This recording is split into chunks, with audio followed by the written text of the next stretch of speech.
À l'issue d'une assemblée de l'Académie des sciences morales et politiques sous la coupole à Paris le 10 octobre 2016, Dong Tian, doyen du département de français de l'Université de Pékin, a été élu membre correspondant dans la section générale. Ce professeur chinois occupe dorénavant la place laissée vacante par le décès en 2015 de Jean-Louis Crémieux-Briac, âgé alors de 98 ans.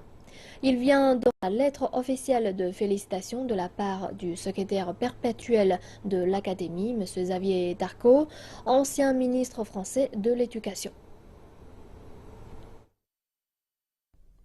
L'Académie des sciences morales et politiques est l'une des 5 académies réunies sous le nom générique d'Institut de France qui relève directement de l'autorité du président de la République. Dong Xiang devient ainsi le premier Chinois à être admis au sein de cette prestigieuse académie dont la fondation remonte à plus de 200 ans.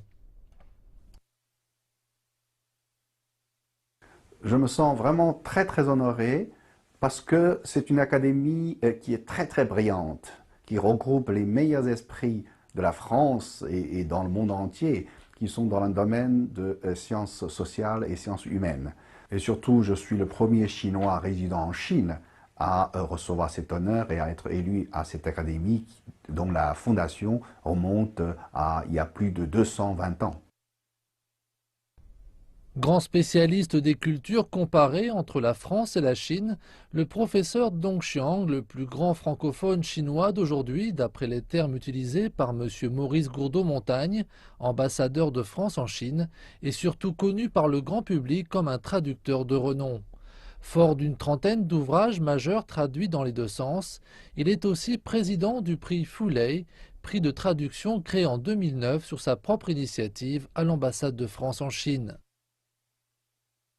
Non seulement j'ai traduit des œuvres du français vers le chinois et du chinois vers le français, en plus, depuis quelques années, je mène beaucoup d'efforts pour faire passer le message pour l'importance de la traduction, parce que c'est un domaine qui est aujourd'hui un peu négligé, et alors que c'est un domaine qui est de plus en plus important, surtout pour la communication et pour une meilleure connaissance mutuelle entre les différents pays et différentes nations.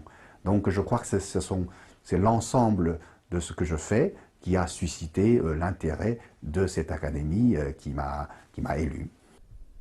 C'est en effet une immense récompense pour le professeur Dong Xiang, dont les mérites sont pourtant déjà reconnus en Europe depuis un certain temps.